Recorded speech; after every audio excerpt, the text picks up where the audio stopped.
நினச்சிக்கிட்டு மெடிக்கல் ஷாப்பில் போயிட்டு கண்ட டேப்லெட்டை வாங்கி சாப்பிட்றதுனால கூட கண்டிப்பாக அந்த மனிதனுக்கு வயிற்று வலி வருமா டாக்டர்? வருண்டா, வருங்க.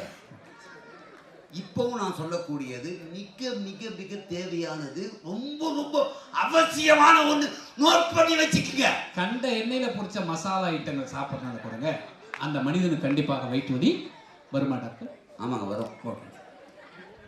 இவ்வளவு நேரம் நம்மளுடைய மருத்துவர் ஒரு மனிதனுக்கு எப்படி வயிற்று வலி வரும் என்பதை முகம் பார்க்கும் கண்ணாடியை போல் மிக தெளிவாக எடுத்துரைத்தார். ரொம்ப சந்தோஷம் sir. I am happy to say, உண்மையிலே ரொம்ப பெரிய சந்தோஷமா இருக்கு. ஏன்னா எங்களுடைய டிஎன்சி நேயர்களுக்கு ரொம்ப அழகா வந்து ஒரு மனுஷனுக்கு எப்படி வயிற்று வலி வரும்னு சொன்னீங்க. பட் இவர் இதோட விட்டுறக்கூடாது. Because easy doctor.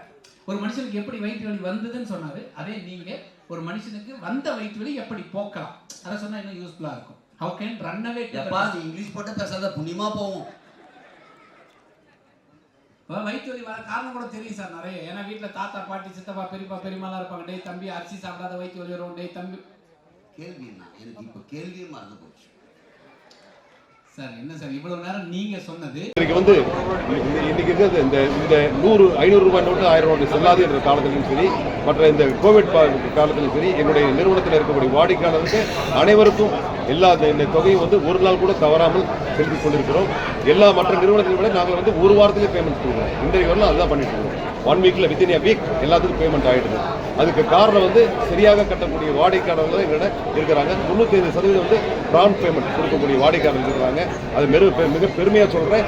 அது வாடிக்கையாளர் தான் எங்களுக்கு வந்து ஒவ்வொரு எங்களுடைய சீட்டில் வந்து புது குரூப்பில் சேர்றதுக்கு அவர்களே வந்து அவருடைய நண்பர்களுக்கும் உறவினருக்கும் சொல்லி எங்கள் சீட்டில் சேர வைக்கிறாங்க. அப்படின்னு எங்களுடைய சேவை வந்து இதுவரை 10 லட்சம் வாடிக்கையாளர் ரீச் ஆகிருக்குது. 1 லட்சம் வாடிக்கையாளர் ஹாப்பி கஸ்டமராக கொண்டிருக்கிறோம். இன்றைக்கு இருக்கக்கூடிய 36 வாடிக்கையாளர் இன்று வரை என்னுடைய சீட் ஃபண்டில் 1 லட்சம் முதல் 5 கோடி வரை நடத்திட்டு இருக்கிறோம்.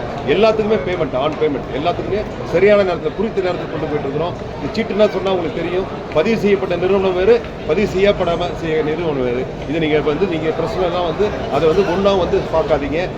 பொதுமக்கள்கிட்ட வந்து அதிக வட்டி தரேன், அதிக டிவிடெண்ட் தரேன்னு சொல்லி இந்த அன்ரிஜிஸ்டர்ட் சீட்டு, பதிவு செய்யப்படாத சீட்டுலாம் நடத்துறதுலாம் வந்து அவங்களால நடத்த முடியாமல் விட்டுட்டு போகிறதுனால சீட் ஃபண்டில் பணம் போட்டு ஏமாந்து விட்டார்கள் என்று பதிவு செய்யப்படாமல் இருக்கிறது தான் சொல்ல முடியும்.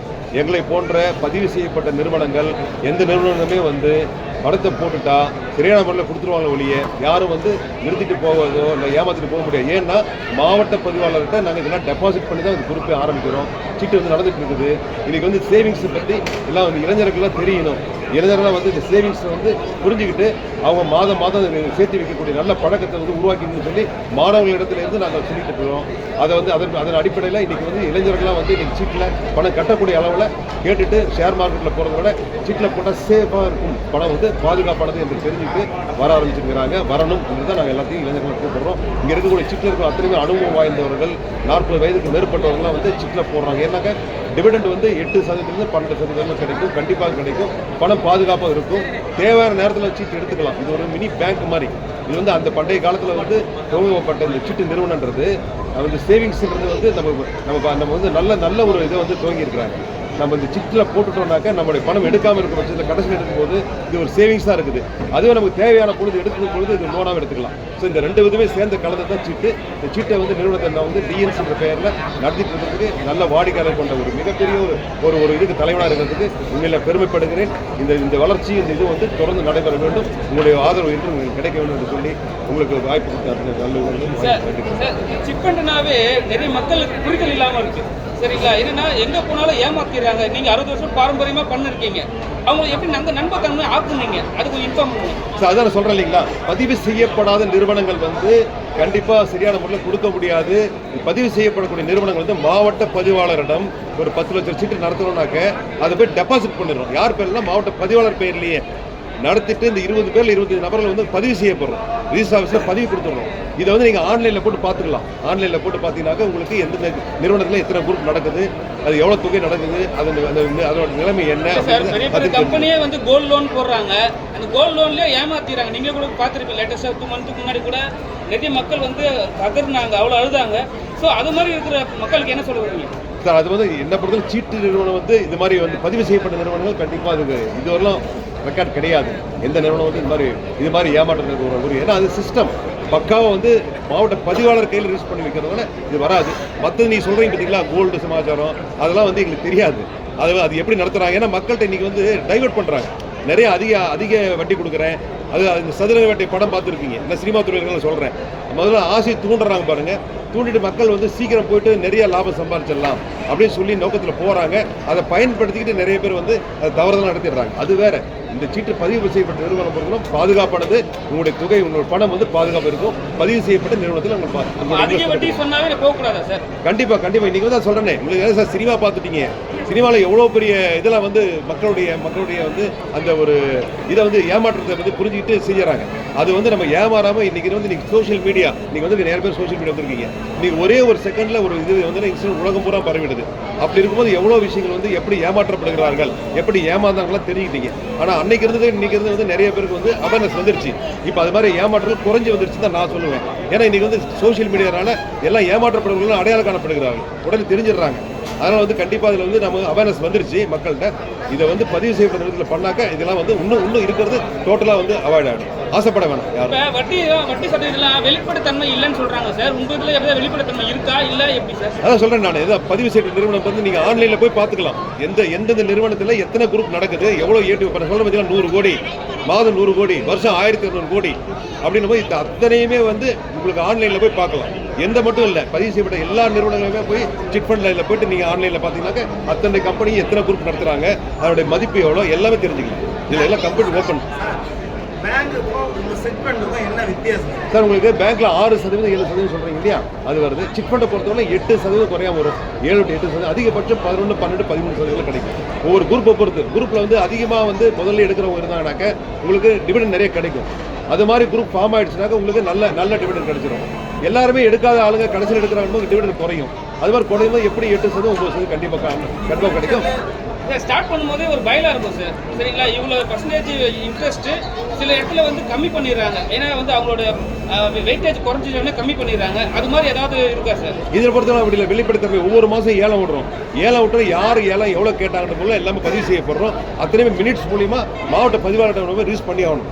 ஒவ்வொரு முறையும் ஏலம் விடும்போது யார் ஏலத்தை கலந்துக்கிறாங்க, யார் இதில் முதல் ஏலத்தில் எடுத்துட்டாங்க, 2வது ஏலம் எவ்வளோ போச்சு, 3வது எவ்வளோ போச்சு, அத்தனையுமே வந்து வெளிப்படைத்தன்மை இருக்குது. அதனால இதில் வந்து பொறுத்தவரை நல்லா நிறைய பேர் வந்து சீட்டு எடுக்கக்கூடிய இருந்தாங்கன்னாக்க டெஃபினட் டிவிடெண்ட்லாம் 13% கிடைக்கிறது. 60 வருஷமா நீங்க இந்த பாரம்பரியமா இந்த சிட் ஃபண்ட் நடத்துறீங்க. உங்களை நம்பி இருக்கிற மக்களுக்கு வந்து நீங்க ஃபியூச்சர்ல இது பேங்கா கன்வெர்ட் பண்ணி கொண்டு போறதுக்கு ஐடியா இருக்கும். நிறைய பேர் இதான் கேட்குறாங்க. இந்த சிட் ஃபண்ட்ல இருக்கக்கூடிய வாடிக்கையாளர் கேட்கக்கூடியது நீங்கள் தான் இது சொல்கிறீங்க. அதே தான் சார், இது ஒரு எப்போ மினி பேங்காக பண்ணுவீங்க அப்படின்னு சொல்லி. ஸோ NBFCயில் பண்ண ஆரம்பிக்கலாம் உண்டான முயற்சிகள் எடுத்துட்டு இருக்கிறோம். அதுக்கு அடுத்தது வந்து பேங்க்கை பற்றி திங்க் பண்ணுவோம். ஏன்னா இன்னைக்கு வந்து மக்களை நீங்க எப்படி வந்து டிவைட் பண்ணி கொடுப்பீங்க? சார் கண்டிப்பாக பேங்க்ல எல்லா பேங்க்கும் இருக்கிற மாதிரி தான். நமக்கு என்ன வாடிக்கையாளர் இருக்கிறாங்க. இப்போ நான் சொல்ல பார்த்தீங்களா 1 லட்சம் வாடிக்கையாளர் ரீச் ஆயிருக்குனாங்க கண்டிப்பாக பேங்க் தோணும் உடனே அத்தனை பேருமே பேங்க்ல வந்து அக்கௌண்ட்ஸ் வச்சுக்குவாங்க. அத்தனை பேருக்கு வசதியாக இருக்கும். எல்லாருமே வசதி. இப்போ வந்து நாங்கள் கொடுக்கக்கூடிய சீட்டு தொகை வந்து அடுத்த பேங்க்ல போட்டு டிடிஓ செக் கொடுக்குறோம். இப்போ இன்னொரு பேங்க் ஆரம்பிச்சு எங்கள் பேங்க்லேயே எடுத்துக்கலாம். ஸோ அதனால வந்து நல்ல வசதி வாடிக்கையாளர்லாம் பயன்படுத்தணும். நம்பிக்கை நாம்ஸ் கண்டிப்பாக RBI நாம்ஸ் அதை தான் செய்ய முடியும். நான் தனியாலாம் பண்ண முடியாது. RBI நாம்ஸ் ஃபிக்ஸ் பண்ணியிருக்காங்க எதுக்கு என்ன செய்யணும்னு சொல்லி. அந்த RBI நாம்ஸ் பண்ணி தான் செயல்பட முடியும்.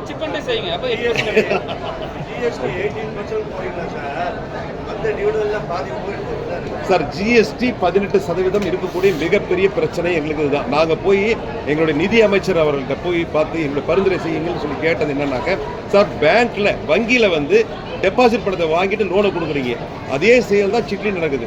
பணத்தை போட்டு இறுதியாக எடுக்கிறவங்க டெபாசிட் மாதிரி, அதில் முதல்ல எடுக்கிறோம் லோன் மாதிரி, அதே செயல்பாடு தான் செய்கிறோம். அதே நிதி தன்மை தான் பண்ணுது. இதுக்கு ஏன் GST போடுறீங்க? இதில் வந்து நடுத்தர மக்கள்லாம் பாதிக்கிறாங்கன்னு சொல்லி ரெக்வஸ்ட் வச்சிருக்கிறோம். நிதியமைச்சர் திருமதி நிர்மலா சீதாராமன் வச்சிருக்கிறோம்.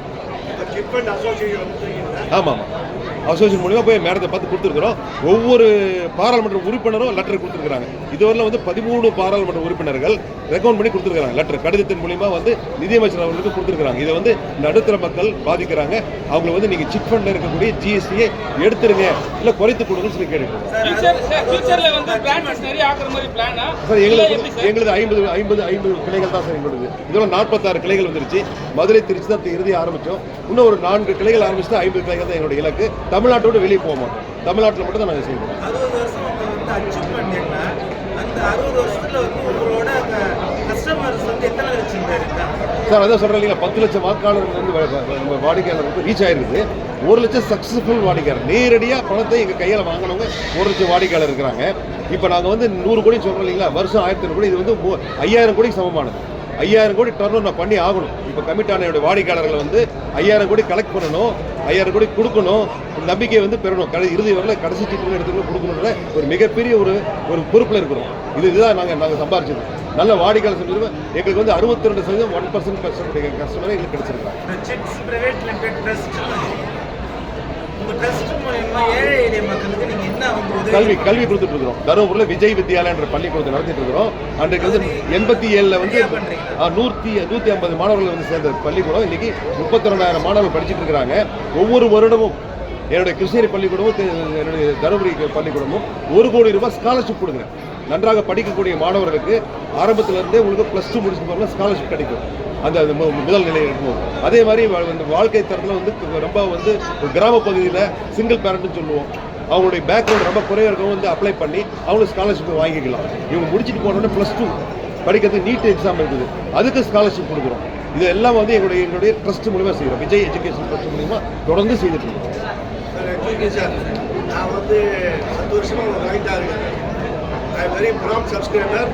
1% இன்சென்டிவ்ல வாங்கி டிஃபால்ட் கிடையாது. Very good. பக்கா பேமெண்ட் 10 வருஷம். உங்களுக்கு நாராயணன் தெரியுமா? சொல்லுங்க. நாராயணன் படிப்பாந்து மேட்ச் இன்ட்ரடியூஸ் பண்ணி விட்டுறாரு. 10 வருஷமா கிட்டத்தட்ட 40 சீட்டு முடிச்சு கொடுப்பேன். Very good. ஆனால் ப்ராம் பேமெண்ட் தான் டிஃபால்ட் எல்லாம் பண்ணுறேன். நான் எப்போ பார்த்தாலும் செக்யூரிட்டி கொண்டு அதை பண்ணா இதை பண்ணாடுறாங்க.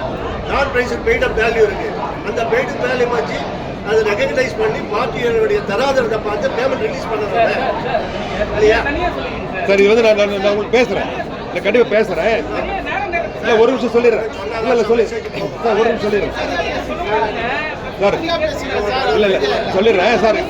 இது சார்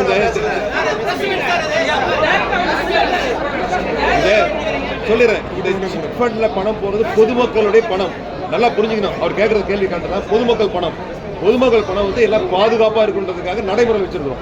பேங்க்ல இருக்கிற மாதிரி எம்ஓடி பண்ணணும், அந்த ப்ராப்பர்ட்டி உள்ள வேல்யூ வரணும். ஏன்னா 5 கோடி வரல சீட் நடத்துறோம். இன்னைக்கு பேங்க்ல போய் 1 கோடி வாங்க முடியுமா, 50 லட்சம் வாங்க முடியுமா? அதுக்கு எவ்வளோ நாம்ஸ் இருக்குது. அதனால தான் வந்து நீங்கள் இந்த பெரிய சீட்டில் ஜாயின் பண்ணுறாங்கனாக்க என்னோட நாம்ஸ் வந்து பேங்கை காட்டிலும் மிகவும் குறைவானது. அவங்களுடைய நம்பிக்கையின் அடிப்படையில் மிக விரைவான அளவில் ஒரு பணம் கிடைக்கும். குறித்த நேரத்தில் சரியான தேதியில் பணத்தோடு போகலாம் அப்படின்றது சீட்டில் இருக்கக்கூடிய பெரிய பெனிஃபிட். அதனால தான் எல்லாரும் சீட்டுக்கு வந்து இப்போ வர ஆரம்பிச்சிட்டாங்க. பேங்க்ல இருக்கக்கூடிய நடைமுறைகளை சீட்டில் இருக்கிற நடைமுறை ரொம்ப குறைவு. ஆனால் பாதுகாப்பானது. பொதுமக்களுடைய பணம் அத்தனையும் பாதுகாப்பாது. அதை பாதுகாக்கிறதுனால தான் 60 ஆண்டுகள் நான் வளர்ந்து வந்திருக்கிறோம். இதனை வாடிக்கையாளர் கொண்டிருக்கிறோம். நன்றி சார். லேட் ஆனதுக்கு மீண்டும் சொல்கிறேன், சாரி கேட்டுக்கிறேன். லேட் ஆனது சாரி கேட்டுக்கிறேன்.